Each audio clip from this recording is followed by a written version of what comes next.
Teka, Kong Kiko, anong masasabi mo naman dun sa... Actually, lahat naman nasabi mo na, no?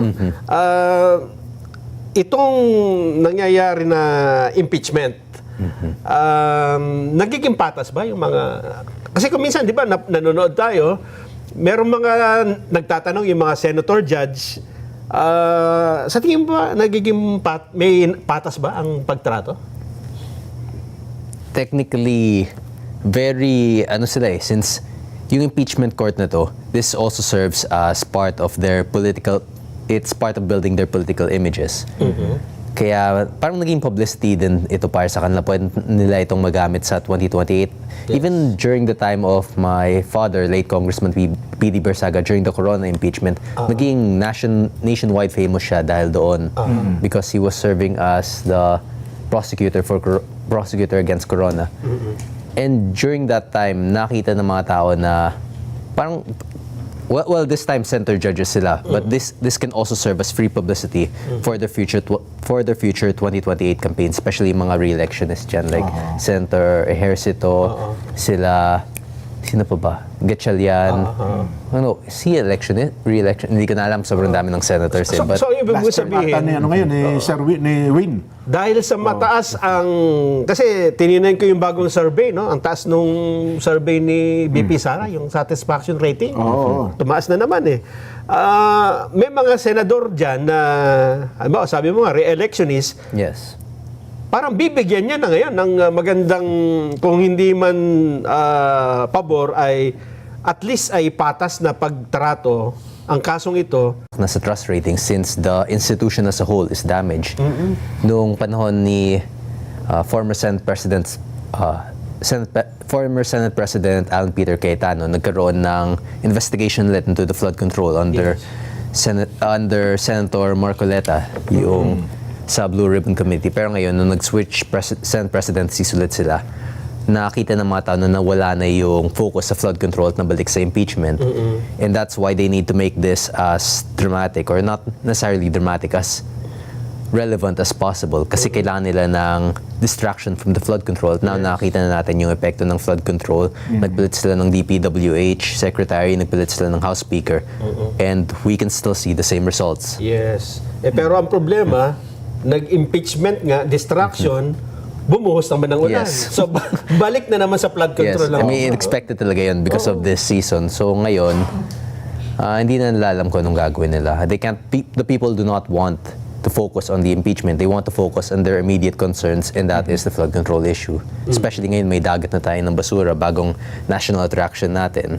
So, Totoo. At saka napapansin ngayon sa social media, hindi ganun ka-appealing ang impeachment mukhang tinatalo sila ngayon ng Korean telenovela. Di ba? Maraming tao hindi nanonood ng impeachment kasi yung impeachment, matagal na issue na yan. February 2025 pa, wala na masyadong nagbago. Yung complaints, the articles of impeachment from 2025 is the same as 2026. It's still confidential. The two main topics are confidential funds at yung naging grave threats. Yun yung final na nung 2025, yun yung nawala, and then nag-file it sila nung 2026.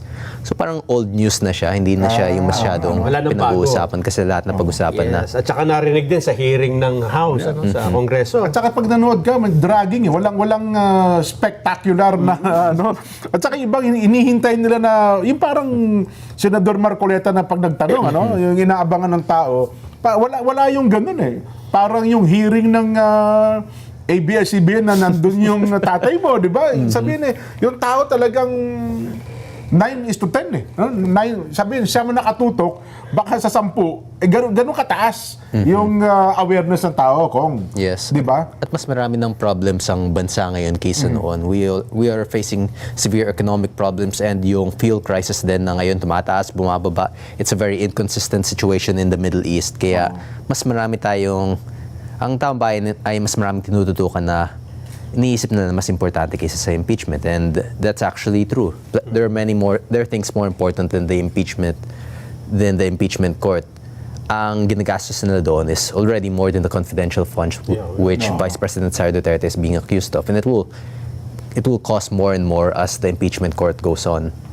At dagdag pa yun, Kong Kiko, yung hinahabol nila doon na confidential fund, 125, di ba? Million. Sabi mo na 612, yung kabuuan, Oo, 612 million, no? Kasabay nun, meron namang pinag-uusapan na trilyon na flood control. 1.3 trillion, So, hindi no? makumpare, no? Hindi, kumbaga sa tao, hindi nila ma-imagine na, teka muna, ba't yan ang priority? No? Parang hindi ma-gets nung mga At kababayan. lalo ngayon, sa hearing ng Sandigan Bayan, Ayun pa. kinonfirm ni DPW Secretary Manny Bunuan Oo. na ang bawat isang senador mayroong 500 million Nako. hanggang 1 billion each. Di ba? So, Natatabunan talaga yung impeachment. Oo. nako. Yun ang problema ang kinakaharap natin ngayon. Ano ba ito? Parang napakaswerte ni BP Sara. Dahil nung pinag-usapan nila ito, wala pa lahat, di ba? Wala pang flood control, hindi pa nabubulgar ang ibang mga anomalya. Pero nung siya ang ginigisa, may lumabas na mas malalaki pala, ano? Oo. I mean, either way, feeling ko lalabas din ito because the flood control issues now and the economic issues now, hindi naman bigla lang mangyayari ito. It's through mismanagement over the course of a few years. Yes. Oo. Ay,